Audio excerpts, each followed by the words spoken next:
Hello. So what I'm going to be looking at now is the key principles involved in creating a Skew boreholes question. Sorry, or completing a Skew boreholes question. So what I'm going to do here is I'm just going to draw in my Skew boreholes a bit darker just to make them visible. So here we can see we've got Skew borehole here. I'm going to call this Skew borehole A.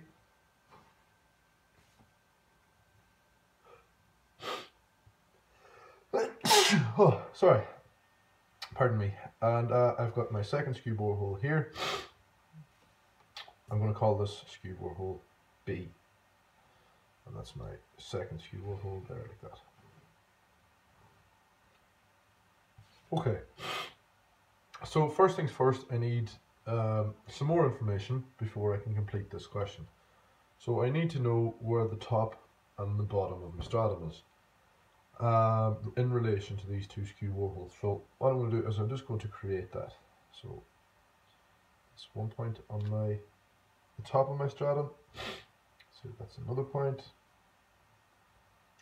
This is the bottom of my stratum here, and that's another point there. Okay, so I'm going to number these. So that's 1, 2, 3, and 4. And the first thing I'm going to do is, this is just basic orthographic projection. People shouldn't have any bother with this whatsoever. Bring these points down into my plan view like that. So there we have it. And because this line is vertical, I know it's very difficult for me to. I can't bring these points down into my plan view. So what I'm going to do is I'm going to rotate them around and then bring them into my plan view that way. So rotate that down, extend out to 4 here, and rotate that down as well. So then I bring these points down into my elevation like this.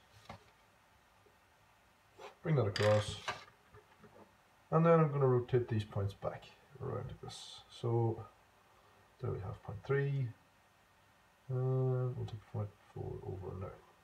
And there's point 4 there. So here we have 4, 2, 1, and 3.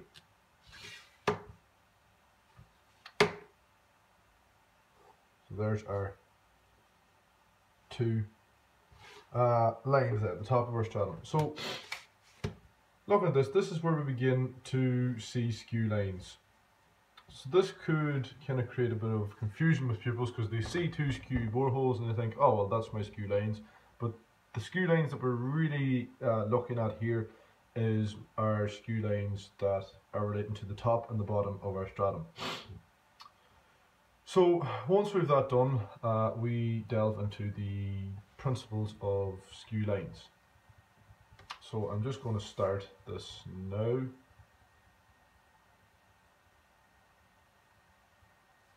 So the first things first is we need to see our two lines as if they are parallel in both of our views. So I'm going to use the line with the narrower angle here.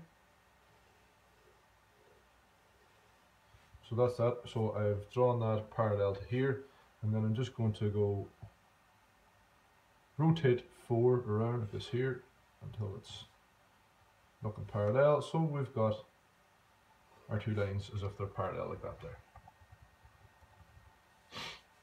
Okay, so now that that is found, what we can do is bring it down into our plan view. So it's going to go like this to get parallel, and the same principles apply here now. So I'm going to go parallel with line 1, 2, place it on 3, and I can join that back to 4 like this.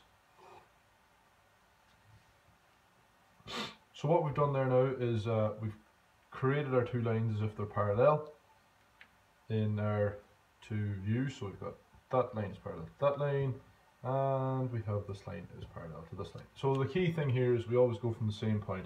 So point 3 is our key point here in the whole thing. So we always want to be taking our parallel lines from the same point and using the same point all the time. So then moving on from this, we create our auxiliary view. So I'm going to extend this line out, So we look through the line that joins back from our point over here to point 4. And I'm going to draw my x1, y1 and like this. That's my x1, y1. And because this is an auxiliary elevation, people should know this, then their heights are going to be the same as they are in their actual elevation. So that's a junior cert concept. Most of the class should know that.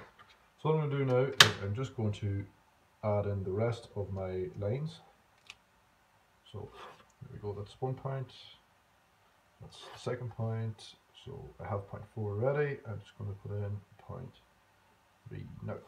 That's it there. Okay, so now I move on to my auxiliary elevation. So that's point 1. I'm going to take point 2 here. So here we have point 2. Now I'm going to get point 3. Point 3 is out here. And finally I'll get point 4 like this. And that's point 4. Okay, so now with our question being done correct, we have 2 parallel lines. So I'm going to draw in my first one. So here we have it like that. And then I'm drawing in my second one like that.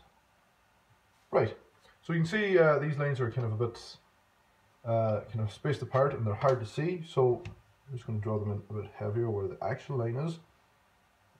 There we go, that's our second one. And then what we do is we can just extend these lines just to make it easier for the viewer to see. So that's our 2 lines there. So now that that's done, we've found the main aspects of our question. So we know that our strike is along here. Our dip angle is in here, much the same as our last question. But the main difference we have here now is we have the thickness of our stratum from this. Because we have the top and the bottom of our stratum, this is our thickness here.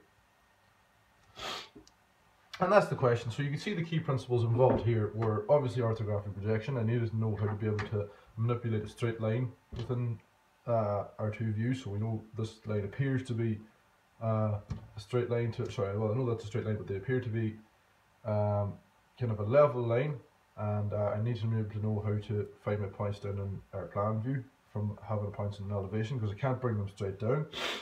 I need to be able to manipulate auxiliary views to find our 2 points or 2 sides of our stratum, and I need to know the key principles of skew lines. So I need to know how to view skew lines in a point view. So the way I do that is by creating 2 parallel lines, by looking at our skew lines as if they're parallel. So I do that through my 2 views that I have already. So I've done it in elevation, I've done it in plan, so I have my 2 lines that are parallel like this, and then I look back through to see point 4, I look through point 4 here from this point, and I've found my lines there.